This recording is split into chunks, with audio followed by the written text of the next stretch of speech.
it, Russia will be held accountable if it invades. And it depends on what it does. It's one thing if it's a minor incursion and then we end up having a fight about what to do and not do, et cetera. But if they actually do what they're capable of doing with the force amassed on the border, it is going to be a disaster for Russia if they further invade Ukraine, and that our allies and partners are ready to impose severe cost and significant harm on Russia and the Russian economy. And, you know, we're going to fortify our NATO allies. I told them on the eastern flank, if in fact he does invade, I've already shipped over $600 million worth of sophisticated equipment, defensive equipment, to the Ukrainians. The cost of going into Ukraine in terms of physical loss of life for the Russians, they'll be able to prevail over time, but it's going to be heavy. It's going to be real. It's going to be consequential. In addition to that, Putin has a stark choice. He either de-escalation or diplomacy, a confrontation of the consequences. And look, I think you're going to see, for example, if they invade, they're going to pay. Their banks will not be able to deal in dollars. There are major things happening right now in this world that are not being properly communicated to the majority of the world. They are, of course, mentioned, and the media does tell everyone that these issues are building. But the intensity that the storyline is escalating does not seem to be in the awareness of the general public. The world is being pushed into world conflict. The governments of the world are preparing their forces and sending out their troops. They're not only focused on COVID. They are making preparations militarily and financially. There are a bunch of major moves that have been escalating continuously since December of last year, 2021. It is important that we have our eyes opened and live within proper expectations. Because if you live with blinders on to all of this, you are simply living in a world that is waiting to be blindsided. And those that live like that run a huge risk of being overcome. It is better to live with knowledge and understanding, not to be asleep, but awake. You want to be proactive rather than reactive. It is important to understand what is going on in this world. They are planning to escalate the situation in Ukraine to war, which will spill into massive conflict that will change the world forever. With every mention of inflation, the dollar is collapsing very fast. It is important to understand what is happening and what it means for the world, so that these agendas do not steer you into the darkness that is meant to take everyone into their new world. You must be awake and aware. So we need to discuss what is happening with the conflict in Ukraine. Let's begin. Okay, so last month in December, I spoke about these war drums being beaten. Since I made that video, things are of course not de-escalating. They have been escalating tremendously. If you remember, in late November, it was being said that Russia was amassing troops at its border with Ukraine. Ukraine's defense minister says Russia could be planning to invade his country as soon as next month. The top military official says intelligence shows nearly 100,000 Russian troops in Crimea right now. Russia invaded Crimea and took control of the region in 2014. The Kremlin says Crimea has historically been aligned with Russia, but Ukraine says the region was effectively stolen.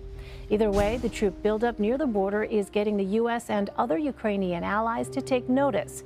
U.S. Secretary of State Antony Blinken warned Moscow there would be, quote, severe costs in the event of an escalation. Like I said, things have not simmered down, but they have escalated. And I think it is important to go through a full timeline of what has occurred since December up until now, because this is something that they are not doing. During the time of that last video, Putin was drawing up his red lines. Мы куда идем-то? Зачем мы все это делаем? Вот это создание таких угроз для нас и есть красные линии. Но я надеюсь, что до этого не дойдет. Okay, you see. So let's review what has happened since that last video was made and Putin made those red lines.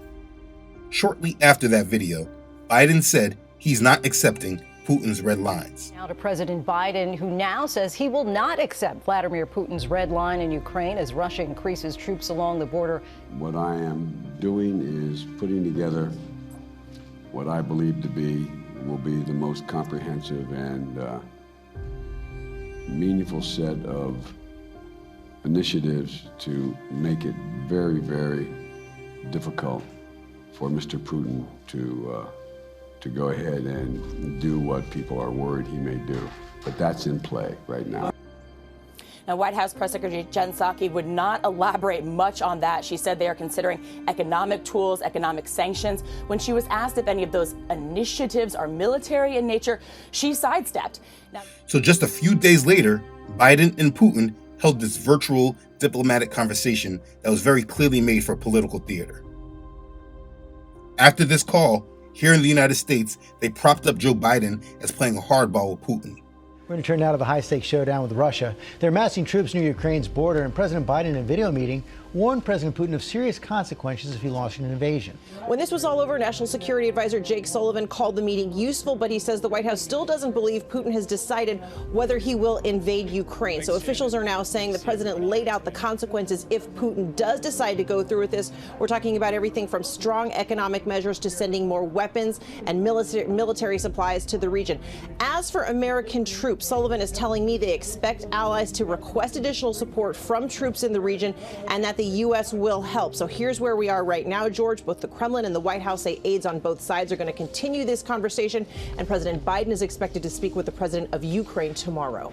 Shortly after this, the G7 nations met and said they were completely unified against Russia invading Ukraine.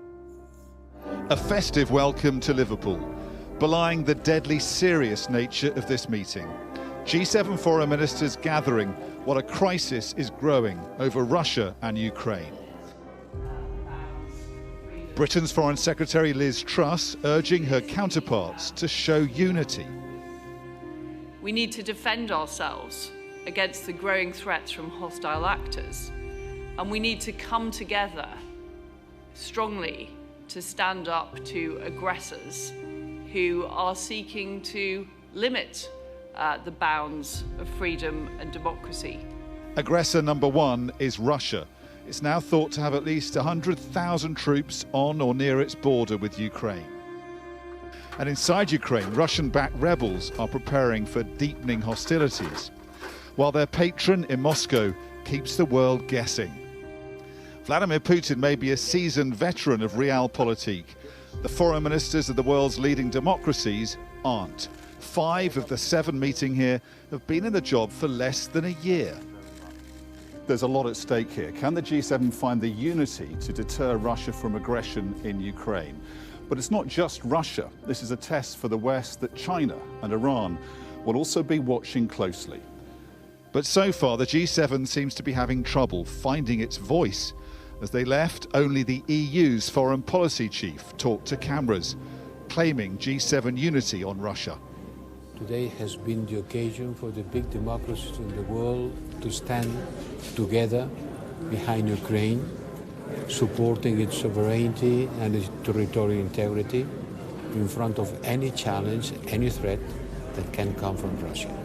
If Russia is to listen, the G7 will need their message to be clearly heard. So after the meeting, they worked on doing just that and began to escalate their rhetoric from the different world governments.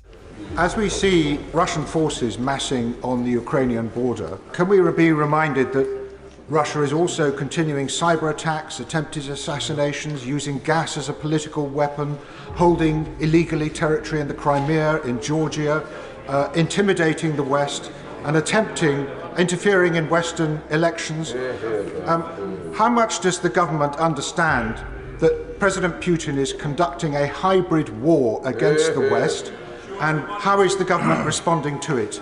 Excellent question. I thank my right honourable friend, and I'm afraid he is absolutely right in what he says, and he's also right to stress the particular urgency of the situation. He's right in what he says about hybrid warfare and all the other interventions, but there is a particular crisis that we face on the border with Ukraine, where Russian troops have been massing for some time, as the House knows. And I told President Putin on Monday what I think everybody in the G7 and more widely is agreed, that if Russia were so rash, so mad as to engage in an invasion of sovereign territory of Ukraine, then there would be an extremely tough package of economic sanctions mounted by our allies, mounted by the UK and our friends around the world. There would also, of course, be support for Ukraine. There would inevitably be the build-up of NATO forces in the periphery regions, and as I told President Putin, I believe any such action would be catastrophic, not just for Russia and for Ukraine, for the world. Tensions at the Russia-Ukraine border are showing no signs of diminishing, and the prolonged crisis has angered the West. In the latest, France has sent warnings to Russia. In case Ukraine is attacked, the Emmanuel Macron government has threatened strategic consequences. This comes after German Chancellor Olaf Scholz warned Russia in his first parliament speech as a chancellor. Scholz said that Russia will pay a high price if it actually invaded Ukraine. Now, to be clear, Russia has continuously said they did not plan on invading Ukraine. But this has not stopped the rhetoric and threats. They have been increasing the rhetoric and the threats, and the talk of conflict did not de-escalate. From all of that rhetoric, Putin then spoke out about Russia being increasingly provoked. He said if things were going to de-escalate, the West needs to provide him guarantees that certain actions were not going to be taken. Russia's President Vladimir Putin is threatening a tough response if the West does not back down over Ukraine. Moscow has amassed tens of thousands of troops on the border with the former Soviet Republic and is demanding that NATO guarantee it never admit the country into the alliance or deploy weapons or troops there.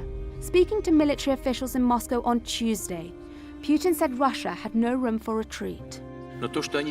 What they do now on Ukraine territory, or they try to do, they plan to do, is happening not thousands of kilometers from our state border, but at our gates. They must understand that we have nowhere to retreat.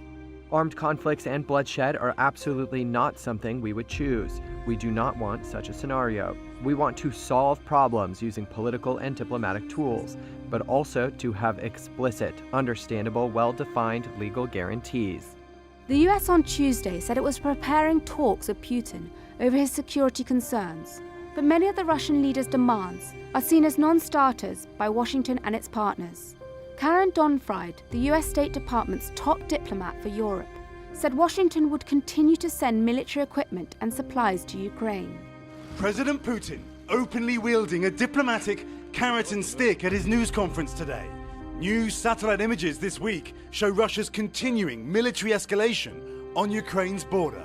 But the Russian leader suggesting talks with the US are gaining traction, and war with Ukraine is not inevitable. We don't want that. It is not our choice. At other times, Putin sounding belligerent, directly addressing Western leaders with uncompromising demands. You must give us the guarantees. It is up to you, and you must do this immediately, right now. The Kremlin insists NATO abandon military activity in Eastern Europe and not admit Ukraine as a member, righting wrongs, Putin believes, from the Gorbachev era. But that draft Kremlin treaty already rejected by Washington ahead of potential negotiations in early January. We just haven't finalized the details of those, so that's really the next step. Meanwhile, tonight, a ceasefire reinstated in eastern Ukraine, meaning, one Ukrainian official said today, the holidays should be peaceful. The question tonight, is President Putin deliberately insisting on the impossible, forcing any talks to fail, or is he negotiating? The answer may determine war or peace in Ukraine. The United States has rejected his calls for guarantees and continued to send supplies and equipment to Ukraine. And because they refused to make those guarantees, Russia said there is a high risk of conflict over Ukraine. High risk of armed conflict over Ukraine, Russian Defense Ministry warns.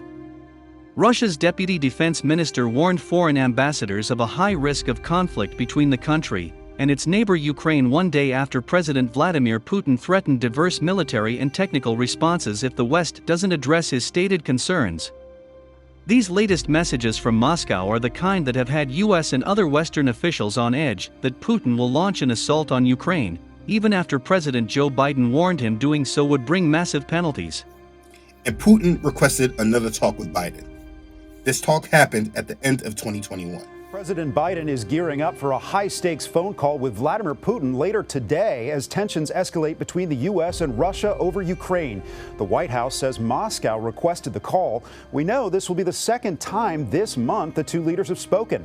It comes as Russia says it's withdrawn about 10,000 troops from the Ukrainian border. However, that's just a fraction of the estimated 100,000 forces the country has mobilized across the region, sparking global fears of a possible invasion. For more on this, Imtiaz, what can we expect from today's call between President Biden and President Putin? Do we know why Putin requested the call? Hey, good to talk to you. Well, officially, we've been told the two leaders will speak by phone later tonight, where they'll discuss, security talks in January that are planned between the two countries, as well as the broader situation in Europe. But what many people are hoping is that this call is going to be the beginning of a pathway to real diplomacy that can lead to a genuine de-escalation to a situation that's being described as, quote, the most dangerous it's been in 30 years. But this talk did not bring the expected de-escalation as the reporting alluded to. So here we are in the beginning of 2022, and the rhetoric continues with Biden making more threats against Russia and speaking with Ukraine's president. We will increase our presence in Europe with our NATO allies, and it will be a heavy price to pay for it. And shortly after, Secretary of State Blinken makes statements preparing us for the narrative of war that is coming. So how does Moscow explain its actions? With disinformation. It claims that Ukraine is threatening Russia, that Ukraine seeks to provoke a conflict, and that the Russian troop buildup and the tanks and heavy artillery are all purely defensive. That's like the fox saying it had to attack the henhouse because its occupants somehow pose a threat. We've seen this gaslighting before. When Russia invaded Ukraine in 2014, it claimed that Ukraine was the aggressor to justify pre-planned military action. No one should be surprised if Russia instigates a provocation or incident. Yeah, he said a lot. He then went on CNN and did an interview with Jake Tapper as well, and said what was coming next was the test of the paths that this conflict could take. It's either diplomacy or conflict. Discuss the Secretary of State, Antony Blinken. Secretary Blinken, thanks so much for joining us. Let's start on these talks beginning tomorrow in Geneva. President Putin demanding that the U.S. pull some troops back out of Eastern Europe and rule out expanding NATO to include Ukraine. Are either of those on the negotiating table? Neither of those is on the table, Jake, but here's where we are. There are two paths before us. There's a path of dialogue and diplomacy to try to resolve some of these differences and avoid a confrontation. The other path is confrontation and massive consequences for Russia if it renews its aggression on Ukraine. We're about to test the proposition about which path President Putin's prepared to take. We have important conversations between us starting tomorrow, as well as at NATO, as well as at the Organization for Security and Cooperation in Europe. We're going to listen to Russia's concerns. They're going to have to listen to our concerns. If they are proceeding in good faith, we think we can make progress in addressing concerns on both sides that would reduce tensions and deal with improving security. We'll do that in close coordination with European allies and partners. We've made very clear to Russia that there's going to be nothing about Europe without Europe. But ultimately, this is up to President Putin to decide which path he's going to follow. So over the next few days, Russia and NATO held those talks that Secretary Blinken said would be the temperature gauge to see what direction this conflict will be going. First face-to-face talks between NATO and Russia in 2 years are underway in Brussels as they try to diffuse tensions over Russian troops massed on the Ukrainian border. Let's show you the moment the two sides arrived for that meeting, with generals and diplomats rubbing shoulders as they prepared to sit around the table. Russia's Deputy Foreign Minister has described it as a moment of truth in relations between them. NATO members have repeatedly said they won't accept Russian demands, which include a halt to any eastward expansion of the alliance. So, how did this summit with NATO and Russia go? The U.S. and NATO rejected demands from Russia Wednesday during talks aimed at easing tensions in Eastern Europe. Russia wants to ensure Ukraine and other former Soviet nations are prevented from joining NATO. NATO backed the U.S., saying that demand is a non-starter. We've already seen a significant effort by Moscow to make false claims about Europe, Ukraine, and the United States in an effort to excuse Russia's behavior and potentially create a pretext for Russia to further invade Ukraine. no one should be surprised if Russia spreads disinformation about commitments that have not been made, or if Moscow goes even further and instigates something as a pretext for further destabilizing activity. As you heard from the deputy this morning, we urge everyone not to fall for Moscow's continuing disinformation. This was not an easy discussion, but that is exactly why this meeting was so important. We had a very serious and direct exchange on the situation in and around Ukraine and the implications for European security. Well, the U.S. and its NATO allies appear to be no closer to resolving tensions with Russia over a military buildup at the Ukrainian border. High-stakes talks in Europe this week ended in an impasse. NATO has rejected several of Russia's demands, including a promise that Ukraine never be allowed to join the alliance. Moscow hasn't made any moves to pull back its troops from the border, and the White House is warning that the threat of a military invasion remains high. So Russia then begins military drills. Top focus this hour. 3,000 Russian troops conducted live fire exercises in western Russia on Tuesday, including areas close to Ukraine. This is according to reports filed by Interfax news agency. The announcement of the drills came a day after Russia and the United States held talks on Moscow's security proposals in Geneva. The meeting did not reach a breakthrough. Interfax quoted the Western Military District saying exercises will take place in Smolensk region near the Belarusian border and in the Voronezh, Belgorod, Bryansk regions closer to Ukraine. It also said that 300 units of military hardware would be involved. These exercises aimed at practicing firing from armored vehicles and firearms, organizing marches during active enemy sabotage, reconnaissance activity, and equipping strongholds. And then there was a supposed massive cyber attack on Ukraine. A cyber attack that knocked out several government websites in Ukraine on Friday is being seen as Russia's digital shot across the bow. While the origins of the attack have not yet been confirmed, U.S. officials are warning that Moscow is sending signals and apparently following a page from its own playbook as a prelude to an invasion of Ukraine. Troops remain ready on both sides of the border. And Ukraine has said very assuredly they believe Russia was behind the cyber attack. You believe Russia was behind this attack? 99,9%.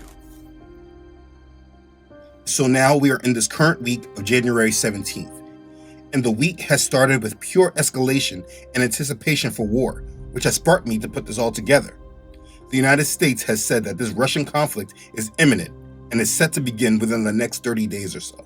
So, as you all have heard us say many times, we are concerned that the Russian government is preparing for an invasion in Ukraine that may result in widespread human rights violations and war crimes should diplomacy fail to meet their objectives. As part of its plans, Russia is laying the groundwork to have the option of fabricating a pretext for invasion. And we've seen this before. We saw this before leading up to 2014, just to note, including through sabotage activities and information operations, by accusing Ukraine of preparing an imminent attack against Russian forces in eastern Ukraine, and the Russian military plans to begin these activities several weeks before a military invasion, which could begin between mid-January and mid-February. Again, but where things stand right now, President Putin has created this crisis by amassing 100,000 Russian troops along Ukraine's borders. This includes moving Russian forces into Belarus recently for joint exercises and conducting additional exercises on Ukraine's eastern border.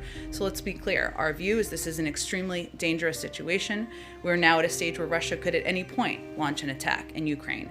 And what Secretary Blinken is going to go do is highlight very clearly there is a diplomatic path forward. It is the choice of President Putin and the Russians to make whether they are going to suffer severe economic consequences or not. Understand, what they are saying here clearly sets the stage for whoever wants to get the war started. The United States could send off the first shot, and then now, because of this story, they could easily say it was Russia on a false flag operation. And so things are escalating. And since Tuesday, the United States has been pumping out heavy propaganda about Russia being on the brink of invading Ukraine. And you see it's getting deep because other countries have jumped on this fight now, with Canada sending troops to Ukraine. CSOR is an elite group of Canadian Special Forces operators, and a small group of them is now in Ukraine. They're looking at potential options to support the Ukrainian government and planning for the possible evacuation of Canadian diplomatic personnel. Sources tell Global News the deployment is part of an attempt by NATO to deter Russian aggression. Russia says its embassy in Kiev is operating as usual this morning, following a New York Times report that Moscow has been evacuating the families of staff in the Ukrainian capital. The Times cited a senior Ukrainian official as saying that 18 people, mostly family members of Russian diplomats, left Ukraine on January the 5th. Dozens of others followed. A U.S. official told the Times it had that information that such evacuation was coming. This all comes amid fears that Moscow is planning to invade Ukraine, a plan that Russia has denied. This is how we have always seen war starting. We are clearly on a track for war, and it looks like Ukraine could be the catalyst of how things get started. The war drums are beating at the same time they are bringing down the economy for its fall. How I see it playing out is that they say Russia invades Ukraine, then the United States and their allies push sanctions that kick Russia out of the SWIFT banking system. I've also signed an executive order authorizing new measures, including sanctions to address specific harmful actions that Russia has taken against U.S. interests, causing Russia to lose access to the United States dollar. If they invade, they're going to pay. Their banks will not be able to deal in dollars. Russia and China have always warned that sanctions like this would backfire against the United States. Now, from those sanctions, Russia and China would react by completely dumping our debt, which will then lead to full-scale war. That's how I see events transpiring. I mean, I could be wrong, as I often am when trying to predict what these people are doing. But what I do know is that it's clear that all of this is leading to war and financial collapse, because they're trying to reset the world. That's why we've been seeing such a strong drop in the world stock market since the beginning of the year. If you have been paying attention, the stock market has been on a very gradual, continuous decline since the beginning of the year. And our treasury bonds are increasing in their yield, signaling that people are dumping our debt, while inflation is continuing to skyrocket. I mean, oil prices hit 7-year highs just this week. You know, on Thursday night, I received an email from Bloomberg with this headline: "The collapse has begun." I mean, it's real crazy, because the majority of the people in this world don't even realize a collapse is due to happen. And Bloomberg is casually giving a headline showing that it is now underway. They are literally bringing the system down for the reset, and the general public are just completely asleep to it. When you really realize how many people are asleep to what is happening right in front of them, you really understand how things are going to turn out for the majority. Like I said earlier, the stock market has been falling since the beginning of the year. Now, the Federal Reserve is telling us that they're about to introduce a digital dollar. If you remember, I made a video about this very topic. The United States is provoking war with Russia, China, Iran, and North Korea. And the value of our currency is reducing by the day. Inflation, inflation, inflation. The word of the year is inflation. This is something that has been reported over and over and over. Do not ever expect inflation to get better, but severely worse. Please understand that while they are saying inflation, they are actually speaking about the death of fiat currencies. The fiat currency system is collapsing. And right now, inflation is the convenient word to use that makes it seem controllable. Look at what's happening in Turkey. Please note and understand that the United States knew inflation was coming when they printed all of those trillions of dollars in stimulus during the start of the pandemic. And now they are going to try to raise rates, which is why we see our 10-year yield shooting high. It is important that you are paying attention and understand these key words that they are using, because when disaster strikes, there will not be a heads-up warning for preparation. You have been made awake to these things so that you are given time to be prepared and be ready. Understand, while the United States is provoking war with Russia and trying to curb rising inflation at home, while people are dumping the debt, they are still provoking war with China over Taiwan. This situation has not de-escalated as well. It just has taken a back seat in the news because of what is happening with Russia. Beijing just admitted that they have not ruled out the use of force on Taiwan. And Taiwan has said that the military threat from China against Taiwan is very dangerous. How serious is the military threat from China against Taiwan? I should say that it is very serious. If you look at the military preparation on the Chinese side, they have modernized their military hardwares and their training and also their services in the last few years. And if you look at the level of their military exercises around Taiwan, either in the air or on the surface, or their missile capabilities, it's been improving tremendously in the last few years. They made a lot of investment in it, and they also openly talk about invading Taiwan. So this is a situation we see. Then we have North Korea back at firing its missiles, accusing the United States of escalating tensions against them. The latest North Korean missile test, conducted under the watchful eye of Kim Jong-un, was never a threat to the United States. But right after it was launched, the FAA grounded airline flights at major airports in the West, from Seattle to San Diego and from Las Vegas to Honolulu. Hold the gate. They have a ground stop for all aircraft. Right now, they said don't let anybody move. Full operations resumed in less than 15 minutes, and airlines reported no major delays. But there were some confused pilots and air traffic controllers. Is it a security-related issue, or what, do we know anything? I honestly have been given no information at this time. I've just been given information that we're in a ground stop. The North Korean launch was immediately detected by satellites, and within minutes, the North American Air Defense Command inside Cheyenne Mountain in Colorado had determined it was not a threat to the U.S. The missile traveled 400 miles in what North Korea claimed was a test of a hypersonic missile. Breaking news overnight, North Korea firing 2 ballistic missiles. This is the 3rd launch this month. This one happening just hours after Pyongyang accused the United States of, quote, escalating the situation with sanctions. To you, Georgia, this morning, dramatic development. South Korea confirming North Korea firing not 1 but 2 short-range ballistic missiles from an airport near the capital, Pyongyang, launching the hypersonic missiles just 4 minutes apart and landing into the waters off the coast of Japan. This is their 4th rocket launch in the last 2 weeks. No damage was reported, but this is a clear provocation and a message that the North is trying to improve its weapons and delivery systems, as well as bolster the country's defenses. Now, these recent launches come after a diplomatic standoff between the U.S. and North Korea, rejecting the Biden administration's call to come back to the table without preconditions, saying Washington needs to first abandon its hostile policy. All these things should be in your radar. But there's one last point you must be aware of and consider. This is new this morning. We have learned in the last 30 minutes the White House is going to give away 400 million N95 masks to Americans for free. They'll hand them out at pharmacies and community health centers all around the United States.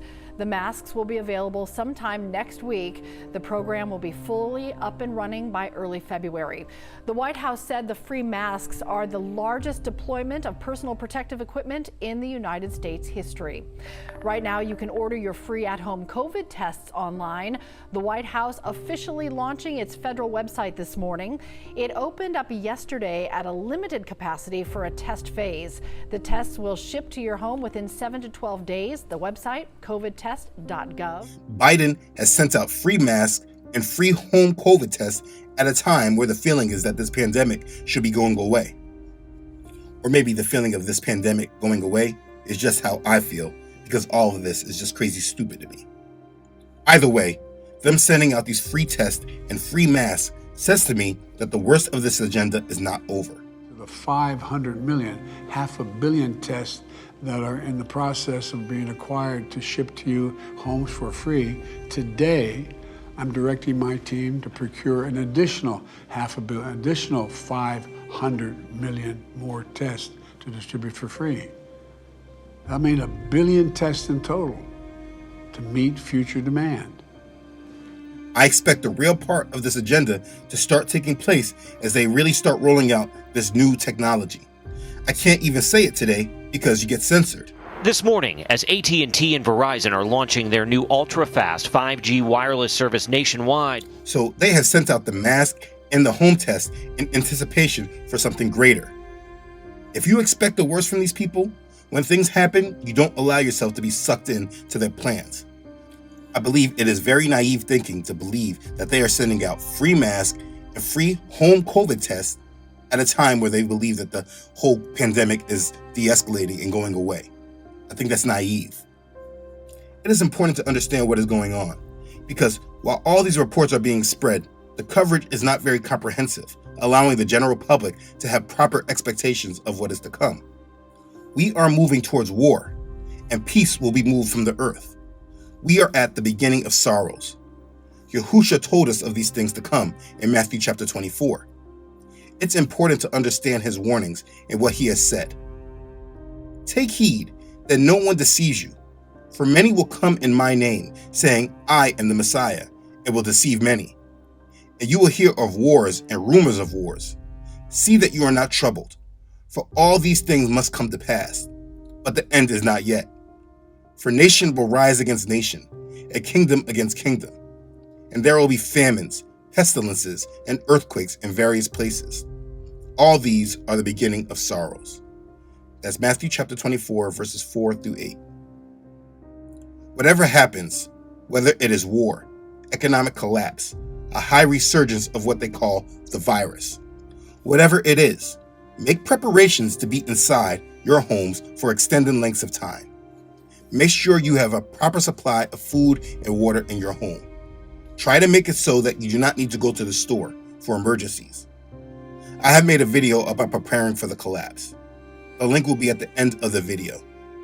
I also have made a preparation list that you can download. That link is in the description box as well. Listen, we all must be awake and ready. That's the beauty of the power that Messiah provides us.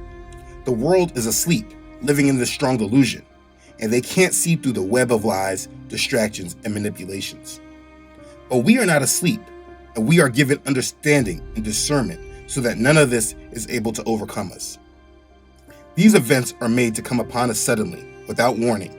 And just like what happened when COVID suddenly came on the scene, they have plans that will be implemented to move further in this world agenda. Everyone should be very mindful of these conflicts brewing, because it will lead to a new world. You do not want to be blindsided and live not aware to the agendas that are taking hold. In order for their new world to come about, they are going to collapse this old world they have created. Everything they built will fall! And from the ashes of their world, we'll build a better one! This will be a reset of everything in this world. And if you're not spiritually and mentally prepared for it when it comes, you may be driven right into the darkness with them. This is a time where we live awake and focus on the promises of our Messiah.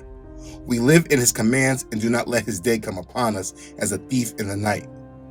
This world is moving aggressively against us all, keeping us distracted and unaware of the gravity of the situation that is coming toward us. We all must not be a part of their agenda, and we must be awake and living in strength and assurity and vigilance. Brothers and sisters, please stay awake and prepared. Stay in prayer. Stay in your faith. Stay in your convictions, resting on our Savior, who is the only one we can put our trust in. Remember, everything that is happening is all about making a world that he is completely out of.